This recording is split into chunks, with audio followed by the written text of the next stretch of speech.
شادی کی پہلی رات ہی میرے شوہر نے مجھے ایک زوردار تھپڑ دے مارا۔ میں اس تھپڑ پر حیران رہ گئی کیونکہ مجھے معلوم بھی نہیں تھا کہ میری غلطی کیا ہے۔ اور پھر میرے شوہر نے مجھے بالوں سے پکڑ کر اپنی ماں کے سامنے پھینکا اور ایسے الفاظ ادا کیے کہ میری روح کانپ گئی۔ میں نے روتے ہوئے ظلم کی وجہ پوچھی تو میری ساس نے جو بات کہی وہ سننے کے بعد میرے قدموں تلے زمین نکل گئی۔ میرا شوہر تو بس۔ محترم ناظرین، السلام علیکم ورحمۃ اللہ وبرکاتہ۔ دل میں کئی ارمان لیے میں اپنے شوہر کے کمرے میں سجی سنوری بیٹھی تھی۔ زیورات اور سرخ عروسی جوڑے میں ملبوس میں بڑی بےتابی سے عدنان کا انتظار کر رہی تھی۔ مجھے لگا تھا کہ ابھی عدنان کمرے میں آئیں گے اور مجھے پیار بھرے انداز میں منہ دکھائی دیں گے۔ میں تو پہلی ہی نظر میں ان پر مر میٹی تھی۔ ان کی تصویر دیکھتے ہی میں دل و جان سے ان پر فدا ہو گئی تھی اور وہ بھی مجھے بہت پسند کرتے تھے۔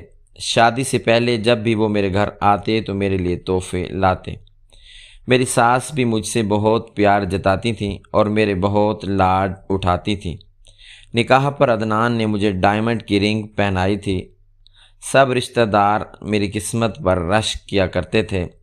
نکاح کے بعد میری ساس نے میری والدہ سے کہا کہ حنا اور عدنان کو ایک دوسرے سے وقت گزارنا چاہیے تاکہ بے تکلفی بڑھ سکے۔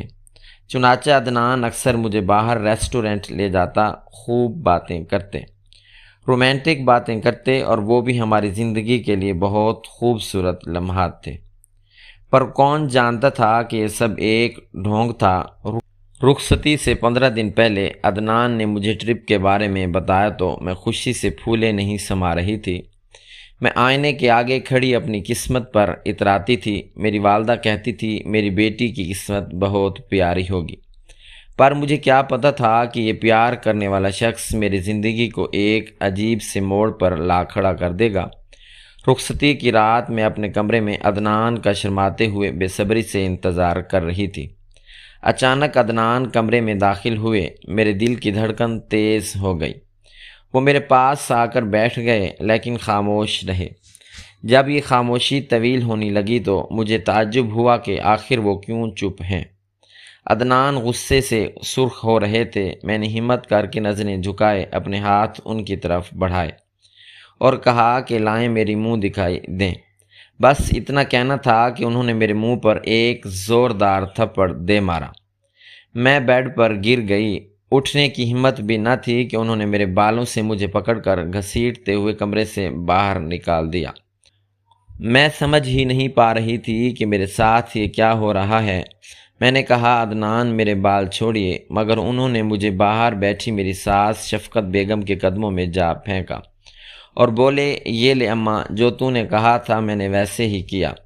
اب یہ لڑکی تیرے حوالے ہے۔ سالوں سے جس بدلے کی آگ میں تو جل رہی تھی، اب لے اپنا بدلہ پورا کر لے، اپنا ایک ایک حساب۔ یہ سنتے ہی میں ششدر رہ گئی۔ میرا رخسار سرخ ہو چکا تھا، بال بکھر چکے تھے۔ میں بہت نازک طبیعت کی مالک تھی۔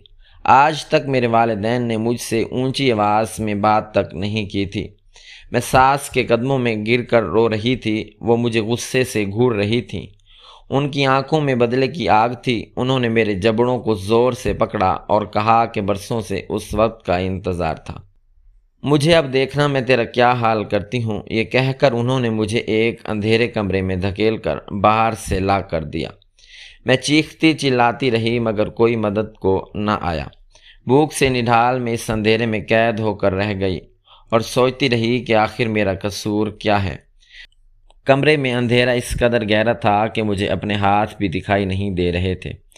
صرف ایک چھوٹی سی کھڑکی تھی جو بہت اونچائی پر تھی۔ وہاں سے چاند کی مدھم روشنی اندر آتی تو ایسا لگتا جیسے کوئی سایہ دیواروں پر رقص کر رہا ہو۔ میں نے اس کمرے میں کئی دن گزار دیے تھے۔ نہ دن کا پتہ چلتا تھا اور نہ ہی رات کا۔ بس وقت کا اندازہ مجھے اپنی بھوک اور پیاس سے ہوتا۔ میں بار بار یہی سوچتی کہ آخر میرا قصور کیا ہے۔ کیا مجھے اس لیے سزا دی جا رہی ہے کہ کیونکہ میں نے عدنان پر اندھا اعتبار کیا، یا میرے والدین نے ماضی میں کوئی ایسا گناہ کیا تھا جس کا بوجھ اب میری نازک کندھوں پر ڈالا گیا ہے؟ اچانک میرے کانوں پر باہر سے کچھ آوازیں آئیں۔ ایسے لگا جیسے کوئی کمرے کی طرف آ رہا ہے۔ میرے دل کی دھڑکنیں تیز ہو گئی تھیں۔ کیا یہ پھر سے تشدد کا آغاز ہونے والا ہے؟ دروازہ زور سے کھلا اور شفقت بیگم کی وہ کالی سایہ دار شخصیت نمودار ہوئی۔ انہوں نے وہ پلیٹ میرے سامنے زمین پر پٹخ دی۔ کھانے کی بو سے مجھے گھن آنے لگی تھی۔ میں نے کمزور آواز میں پوچھا کہ مجھے یہاں کیوں رکھا ہے، میرا قصور بتائیں، مگر ان کے چہرے پر ایک شیطانی مسکراہٹ ابھری۔ انہوں نے میرے بالوں پر ہاتھ ڈال کر میرا سر پیچھے کی طرف کھینچا اور میرے جبڑے کو اتنی زور سے بھینچا کہ میرے منہ سے چیخ نکل گئی۔ وہ دانت پیستے ہوئے بولیں کہ ابھی تو یہ شروعات ہے ہیرا، تمہیں میں اتنی آسانی سے مرنے نہیں دوں گی۔ تم بھی ابھی بس اس سزا کی پہلی سیڑھی پر ہو۔ میں تیرا وہ حال کروں گی جب تم موت کی دعا مانگو گی۔ انہوں نے مجھے بالوں سے پکڑ کر دیوار کے ساتھ دے مارا۔ میرا سر دیوار سے ٹکرایا اور مجھے چکر آنے لگے۔ اس دوران کمرے کے دروازے پر عدنان کھڑا تھا۔ میں نے اس کی طرف التجا بھری نگاہوں سے دیکھا کہ وہ مجھے بچائے گا۔ وہ میرا شوہر ہے، اس کا تو فرض ہے کہ وہ میرے آنسو پونچھے، لیکن اس کے چہرے پر کوئی کرب یا ہمدردی نہیں تھی۔ وہ بس پتھر کی طرح خاموش کھڑا رہا اور پھر غصے سے پیر پٹکتا ہوا وہاں سے چلا گیا۔ ان کے جانے کے بعد میں نے زمین پر پڑے ان روٹی کے ٹکڑوں کو دیکھا۔ بھوک سے میرا برا حال تھا۔ میں نے نہ چاہتے ہوئے بھی وہ لقمے اٹھائے۔ میرا حلق کانٹوں کی طرح خشک ہو رہا تھا۔ پانی کا ایک گھونٹ گلے سے نیچے اترا تو لگا جیسے زندگی کی ایک جھلک واپس آئی ہو، مگر یہ زندگی نہیں، یہ تو ایک روزانہ ملنے والی اذیت تھی۔ اگلے کچھ دن گزرے تو میں نے محسوس کیا کہ میرا جسم اب جواب دے رہا ہے۔ میرے پیروں پر سوجن تھی، جسم کے ہر جوڑ میں درد تھا، ہونٹ کے کونے سے خون بہہ کر جم چکا تھا۔ میں اس عجیب و غریب کشمکش میں تھی۔ کیا یہ سب کوئی خواب ہے؟ لیکن زخموں کی تپش مجھے حقیقت کا احساس دلا رہی تھی۔ میں نے سوچا کہ میں کس طرح یہاں سے نکل کر اپنے والدین کو فون کر سکوں، پر موبائل فون تو دور کی بات، مجھے کمرے سے باہر نکلنے کی اجازت بھی نہیں تھی۔ وہ کوٹھڑی جہاں میں قید تھی وہ میری پوری کائنات بن چکی تھی۔ میں نے ہمت نہیں ہاری۔ میں نے وضو کیا اور اسی اندھیرے میں سجدے میں گر گئی۔ میں نے رو رو کر اللہ سے دعا مانگی، یا اللہ تو ہی میرا سہارا ہے، مجھے اس عذاب سے نکال، مجھے بتا کہ میں نے کیا خطا کی ہے۔ میری دعاؤں میں ایک عجیب سی تسکین تھی۔ میں جانتی تھی کہ سچ کبھی نہ کبھی تو سامنے آئے گا، لیکن اس سچ کی قیمت میری جان پر بھاری نہ پڑ۔ مجھے ڈر تھا کہ کہیں میں ان کے انتقام کی آگ میں جل کر راکھ نہ ہو جاؤں، کیونکہ شفقت بیگم کا رویہ دیکھ کر لگ رہا تھا کہ وہ مجھ سے کوئی بہت پرانا حساب چکتا کرنا چاہتی ہیں۔ میں تنہا اس کمرے میں بیٹھی اپنی ماضی کی خوشیوں کو یاد کرتی، وہ دن جب والد صاحب مجھے شہزادیوں کی طرح رکھتے تھے، چھوٹی سی چوٹ پر ڈاکٹر کے پاس لے جاتے، اور آج وہی شہزادی اندھیرے میں کسی جانور کی طرح قید ہے۔ کیا میرا وجود ان کے لیے اتنی ہی حقیر چیز ہے؟ میں نے فیصلہ کیا کہ اب میں ان سے کوئی سوال نہیں کروں گی، کیونکہ ہر سوال کا جواب صرف مار اور تشدد کی صورت میں ملتا تھا۔ میں نے اپنے آنسو پونچھے اور اس خاموش جنگ کے لیے خود کو تیار کرنے لگی۔ مجھے نہیں معلوم تھا کہ اس کہانی کا اگلا موڑ میری زندگی میں کیا طوفان لے کر آئے گا، مگر اتنا ضرور جانتی تھی کہ یہ قید، یہ زخم اور یہ عدنان کی بے رخی آخر کار کسی نہ کسی انجام تک ضرور پہنچے گی۔ کمرے میں قید مجھے کچھ عرصہ مزید گزر چکا تھا۔ اب تو جیسے میری زندگی کا محور صرف اس تاریک کوٹھڑی کی دیواریں بن کر رہ گئی تھیں۔ صبح کے وقت اس چھوٹی سی کھڑکی سے جو تھوڑی سی روشنی اندر آتی تھی وہی میرا واحد سہارا تھی۔ میں اس روشنی کے ٹکڑے کو دیکھ کر اپنے والدین کو یاد کرتی۔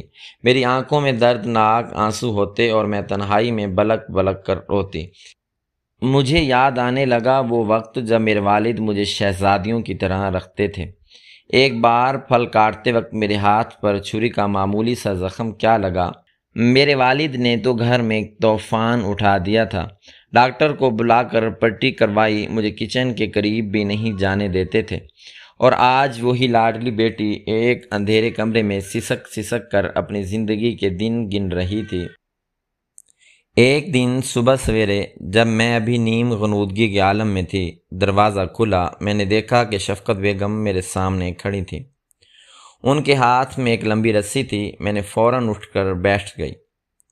میرا دل دھڑک رہا تھا۔ میں نے اپنے ہاتھ سمیٹے اور پوچھا کہ آپ میرے ساتھ کیا کر رہی ہیں؟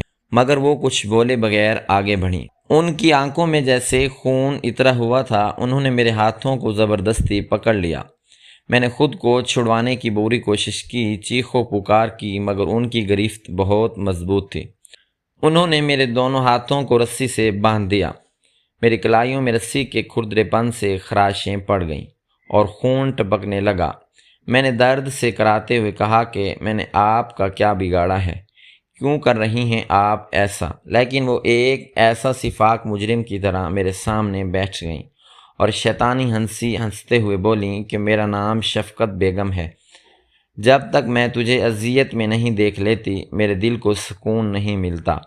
میں نے پھر پوچھا کہ آخر میرا کیا جرم ہے؟ تو وہ طنزی انداز میں بولیں کہ اتنی بھی کیا جلدی ہے بہو رانی، عمر پڑی ہے، یہ بتانے کے لیے تمہارا جرم کیا ہے؟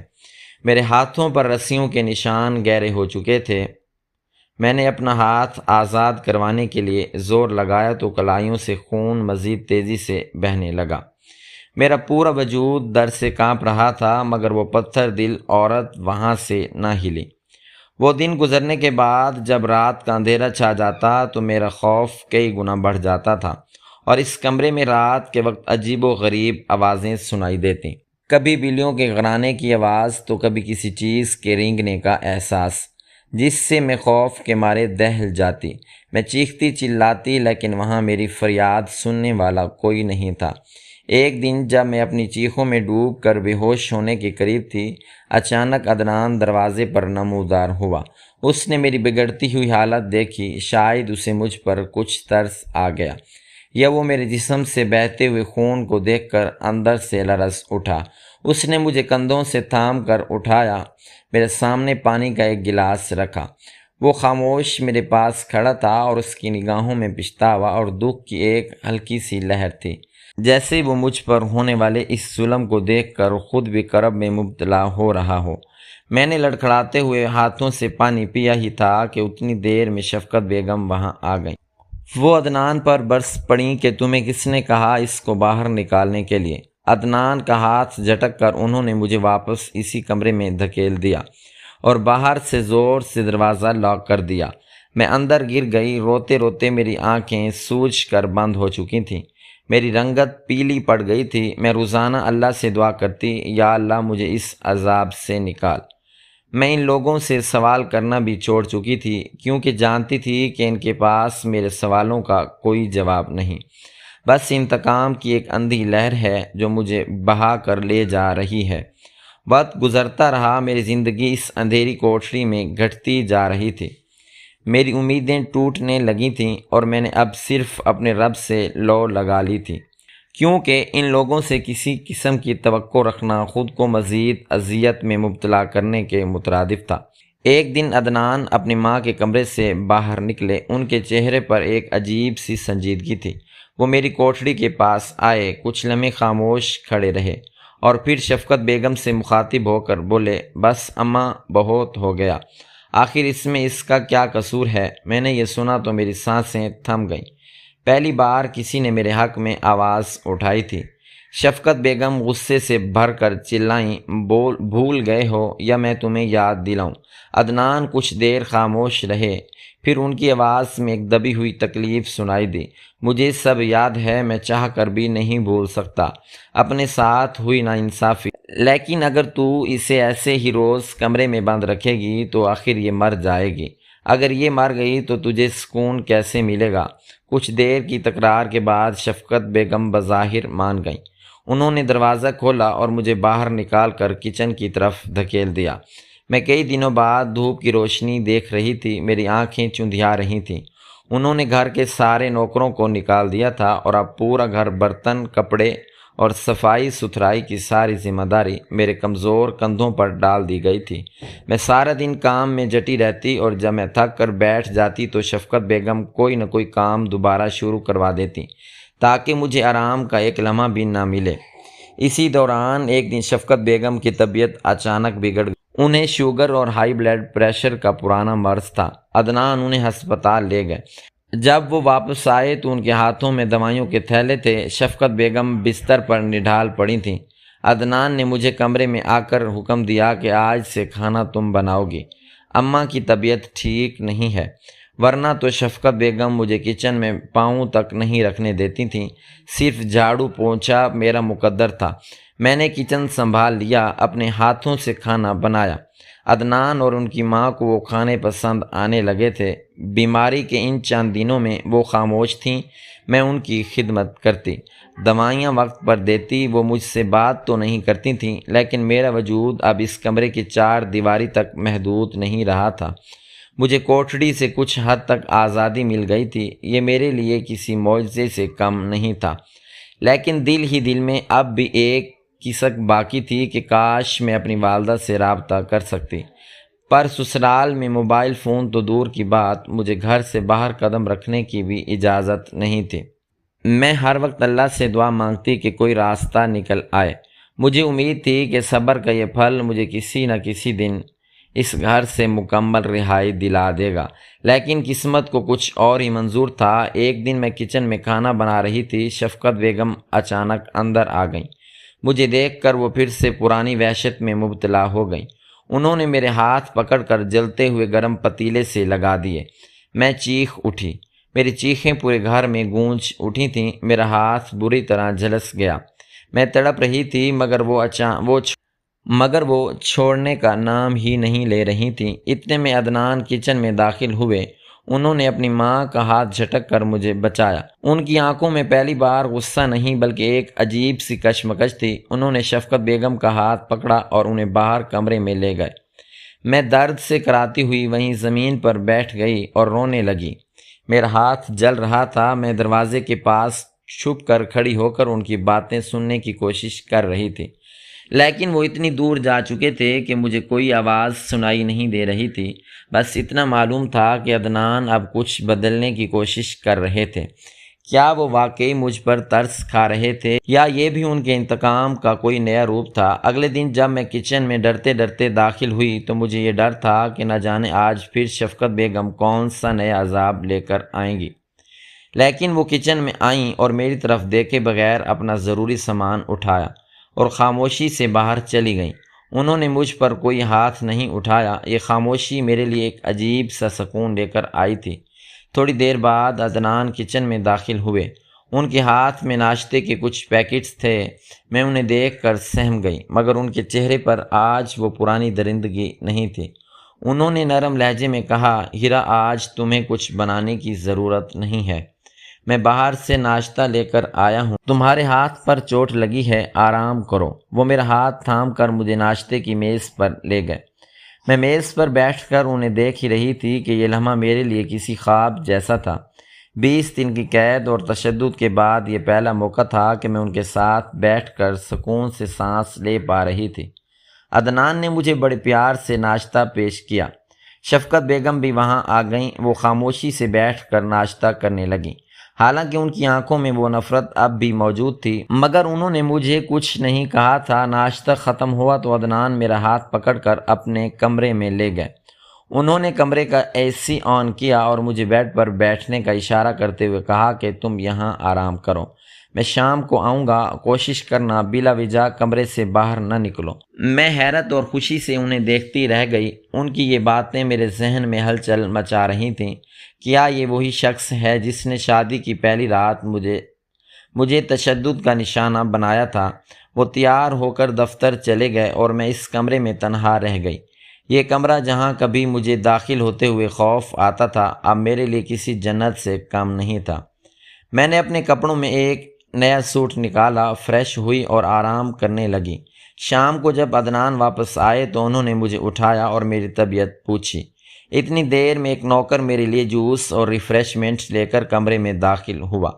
عدنان نے اسے جانے کا اشارہ کیا اور مجھ سے کہا، یہ جوس پی لو اور تیار ہو جاؤ، میں تمہارے لیے ایک بہت خوبصورت لباس لایا ہوں۔ آج رات ہم باہر ڈنر کرنے جائیں گے اور آج تمہیں تمہارے سارے سوالوں کا جواب بھی مل جائے گا۔ یہ سن کر میری آنکھوں میں آنسو آ گئے۔ وہ لمحہ جس کا مجھے کتنے دنوں سے انتظار تھا وہ اب قریب آ چکا تھا۔ میں نے جلدی سے تیاری کی، گھر سے نکلتے وقت میں نے دیکھا کہ شفقت بیگم صوفے پر بیٹھی ٹی وی دیکھ رہی تھیں۔ میں ڈر رہی تھی کہ وہ کہیں ہمیں روک نہ لیں، مگر انہوں نے مجھے نظر انداز کر دیا تھا، جیسے وہ ہمیں دیکھ ہی نہیں رہی تھیں۔ عدنان نے گاڑی سٹارٹ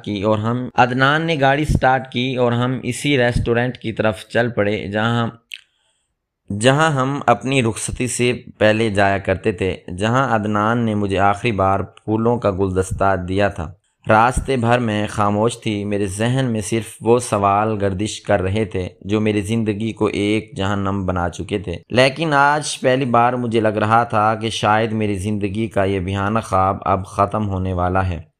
عدنان بہت پیار سے پیش آ رہے تھے، ان کا یہ رویہ ایسا تھا جیسے کچھ ہوا ہی نہ ہو، پر میرے دل میں ایک عجیب سی گھبراہٹ تھی کہ آخر وہ کون سا سچ ہے جو اتنے عرصے سے مجھ سے چھپایا جا رہا تھا اور جس کی قیمت مجھے اپنی جوانی اور خوشیوں کی صورت میں چکانی پڑی تھی۔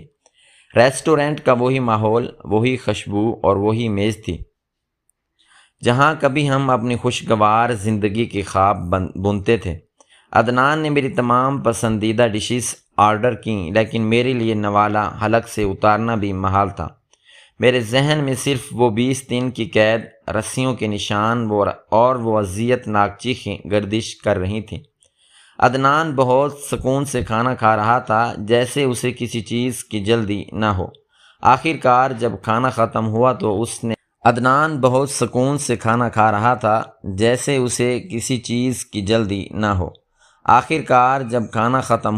اس نے بل پے کیا اور میرا ہاتھ پکڑ کر ریسٹورنٹ سے باہر لے آیا۔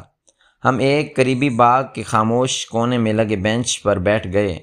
ہوا میں خنکی تھی اور فضا میں ایک عجیب سی اداسی۔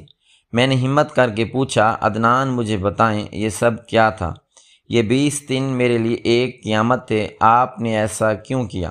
عدنان نے میری طرف دیکھا، اس کی آنکھوں میں اب وہ غصہ نہیں تھا بلکہ ایک گہری کربناک خاموشی تھی۔ اس نے کہا، میں تمہیں سب بتاؤں گا، لیکن پہلے تم بتاؤ کہ وہ 20 دن تم پر کیسے گزرے۔ میں یہ سنتے ہی پھوٹ پھوٹ کر رو پڑی، میری ہچکیاں بندھ گئیں۔ میں نے سسکتے ہوئے اسے بتایا کہ کیسے مجھے اندھیرے میں قید رکھا گیا، کیسے میں بھوک اور پیاس سے نڈال ہوتی، کیسے مجھے رسیوں سے باندھ کر اذیت دی جاتی اور کیسے میں ہر روز اللہ سے اپنی رہائی کی دعائیں مانگتی تھی۔ میں نے اسے بتایا کہ میں کتنی نازک طبیعت کی مالک تھی، میرے والدین نے مجھے شہزادیوں کی طرح پالا تھا اور اس سلوک نے میری روح کو مجروح کر دیا ہے۔ میری باتیں سن کر عدنان کی آنکھوں میں نمی سی اتر آئی۔ اس نے ایک گہری سانس لی اور بولا، ہیرا تمہارے لیے تو یہ صرف 20 دن تھے، ہم نے تو 20 سال اسی دردناک اذیت میں گزارے ہیں، اور یہ سب تمہارے اپنے والد عرفان کی بدولت ہوا ہے۔ اور یہ سنتے ہی میری آنکھیں پھٹی کی پھٹی رہ گئیں، مجھے لگا جیسے وقت وہیں تھم گیا ہو۔ عدنان نے اپنی کہانی شروع کی، جیسے کسی دور میں تمہارے والد عرفان میرے والد بشیر کے پرسنل سیکرٹری تھے۔ میرے والد ایک بڑی کمپنی کے مالک تھے اور عرفان پر اندھا اعتماد کرتے تھے۔ بشیر صاحب دل کے بہت صاف انسان تھے، انہوں نے ایک ایسی فائل پر دستخط کر دیے جس سے ان کی ساری کمپنی اور ان کی ساری ملکیت تمہارے والد کے نام ہو گئی۔ اس وقت میری چھوٹی بہن پیدا ہوتے ہی انتقال کر چکی تھی اور میری امی کی بہت طبیعت خراب۔ میرے والد اس صدمے میں تھے، انہیں خبر تک نہ ہوئی۔ ان کے ساتھ کتنا بڑا دھوکہ ہوا ہے۔ جب وہ واپس آئے تو عرفان اس کمپنی کا مالک بن چکا تھا۔ انہوں نے جب احتجاج کیا تو تمہارے والد نے منصوبہ بندی کر کے میرے والد کو قتل کروا دیا۔ اس دن میں صرف 10 سال کا تھا۔ میں اپنی سالگرہ کا کیک لیے اپنے باپ کا انتظار کر رہا تھا اور مجھے ایمبولینس میں ان کی لاش ملی۔ وہ دن ہماری زندگی کی سب سے بڑی قیامت تھا۔ اس کے بعد عرفان نے ہمیں گھر سے نکلوا دیا، ہم سڑک پر آ گئے۔ میری ماں لوگوں کے گھروں میں کام کرنے لگی تھی۔ ایک بار مجھے اغوا کر کے 3 ماہ تک ایک تاریک کمرے میں بند رکھا گیا، جہاں نہ روشنی تھی نہ پنکھا، بس اندھیرا اور مار پیٹ۔ ہم نے 20 سال تک ہر قدم پر ذلت اور تنگیاں دیکھیں، صرف تمہارے والد کے اس ایک دھوکے کی وجہ سے۔ ہیرا تمہارا باپ ایک قاتل اور غاصب ہے، اور ہم نے یہ سب کچھ صرف اس لیے کیا تاکہ تمہیں اور تمہارے باپ کو وہی دکھ دے سکیں جو ہم نے ہنستے کھیلتے گزارے تھے، تم سے نکاح کرنا بھی ہماری انتقامی پلاننگ کا حصہ ہی تھا تاکہ تمہارے باپ کو دکھ دے سکیں، لیکن تمہیں دیکھ کر میرا دل پگھلنے لگا ہے کیونکہ تم تو بے قصور ہو۔ عدنان کی باتوں نے میرے وجود کو اندر تک ہلا کر رکھ دیا تھا۔ ایک طرف میرا باپ جسے میں ایک دیوتا کی طرح پوجتی تھی، اور دوسری طرف وہ تباہ حال خاندان جس کی بربادی کی بنیاد میرے والد نے رکھی تھی۔ میرے ذہن میں اپنے والد کی وہ شفقت اور وہ پیار یاد آنے لگا۔ کیا وہ واقعی اتنے سنگ دل تھے؟ کیا ان کی ساری دولت اور شہرت کے پیچھے اتنے معصوم لوگوں کا خون اور آنسو شامل تھے؟ میں سسک سسک کر رو رہی تھی، عدنان کے ہاتھ میں اپنے ہاتھ ڈالے ہوئے میں خود کو بہت مجرم محسوس کر رہی تھی۔ اس نے میرا ہاتھ دبایا اور بولا، ہیرا، آج تک میں نے تمہیں اپنی ماں کے کہنے پر سزا دی کیونکہ وہ اپنے شوہر کے قاتل کی بیٹی سے انتقام لینا چاہتی تھیں۔ میں نے تمہیں اپنی آنکھوں کے سامنے مرتے دیکھا، مگر میری مردانگی اور میرے انتقام نے مجھے روکے رکھا۔ لیکن اب جب تم نے وہ سب سہ لیا جو ہم نے سہ کر خود کو دوبارہ کھڑا کیا، تو میرا دل گواہی نہیں دے رہا کہ تم پر مزید ظلم کروں۔ میں نے آنسو پونجھے اور اٹھ کھڑی ہوئی۔ اس وقت میری کیفیت یہ تھی کہ مجھے اپنے والد پر غصہ بھی آ رہا تھا اور اپنی بے بسی پر رونا بھی۔ میں نے عدنان کی آنکھوں میں دیکھا اور کہا، اگر میرے والد نے تمہارے ساتھ برا کیا تو اس کا بدلہ مجھ سے لینا۔ اگر میرے والد نے تمہارے ساتھ برا کیا تھا تو اس کا بدلہ مجھ سے لینا کون سی انسانیت تھی؟ کیا مجھ پر تشدد کرنے سے تمہارے والد واپس آ سکتے تھے؟ تم نے مجھ پر ظلم کیا، وہ اس سے کہیں زیادہ کربناک تھا جو میرے باپ نے تمہارے ساتھ کیا، کیونکہ میں تو تمہاری شریک حیات تھی۔ عدنان خاموش رہا، اس کے پاس کوئی جواز نہیں تھا۔ اس رات جب ہم گھر نہیں لوٹے، عدنان نے مجھے ایک ہوٹل میں ٹھہرایا اور خود اپنی ماں کو لینے چلا گیا۔ جب وہ واپس آیا تو اس کے چہرے پر ایک عجیب سی تھکن تھی۔ اس نے بتایا کہ جب اس نے اپنی ماں شفقت بیگم کو سب کچھ بتایا کہ اس نے مجھ پر ترس کھا کر مجھے آزاد کر دیا ہے تو وہ پاگل ہو گئی تھیں۔ انہوں نے عدنان کو بہت کوسا، مگر عدنان نے اب بغاوت کر دی تھی۔ اس نے اپنی ماں کو ایک الگ گھر میں منتقل کرنے کا فیصلہ لیا تاکہ وہ مجھ پر مزید کوئی ظلم نہ کر سکیں۔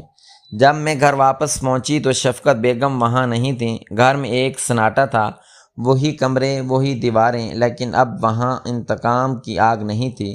کچھ عرصے بعد عدنان نے میرے والد کے پاس جا کر سب کچھ سچ سچ بتا دیا۔ میرے والد پر جیسے آسمان ٹوٹ پڑا۔ انہیں اپنی غلطیوں کا احساس ہوا۔ انہوں نے اپنے گناہوں کا اعتراف کرتے ہوئے عدنان کے خاندان کو ان کا سارا حق واپس کرنے کا فیصلہ کر لیا۔ عدنان نے میری زندگی کو ایک بار پھر سے نئے سرے سے شروع کرنے کی کوشش کی۔ اب ہم ساتھ تو تھے، لیکن اس شادی کی پہلی رات کا وہ تھپڑ اور وہ اندھیرا کمرہ آج بھی میری روح پر ایک ایسا داغ ہے جسے وقت شاید کبھی نہیں مٹا پائے گا۔ میں اب عدنان کے ساتھ رہتی ہوں، وہ اب مجھے بہت خیال سے رکھتا ہے، لیکن میری آنکھوں میں اب وہ پہلی والی چمک نہیں رہی، کیونکہ میں جان چکی ہوں کہ محبت اور انتقام کے درمیان بہت کم فاصلہ ہوتا ہے، اور کبھی کبھی انسان اپنوں کے کیے گئے گناہوں کی سزا عمر بھر بھگتتا رہتا ہے۔ ہماری زندگی اب ایک نارمل زندگی کی طرف گامزن تو ہے، لیکن وہ زخم، وہ خوف اور وہ سچائی جو اس رات کھلی، اس نے ہمیں ہمیشہ کے لیے بدل دیا ہے۔ ناظرین، مزید اس طرح کی سبق آموز کہانیوں کے لیے ہماری ویڈیو کو لائک کریں، شیئر کریں اور ہمارے چینل کو ضرور سبسکرائب کریں۔ شکریہ۔ اللہ حافظ۔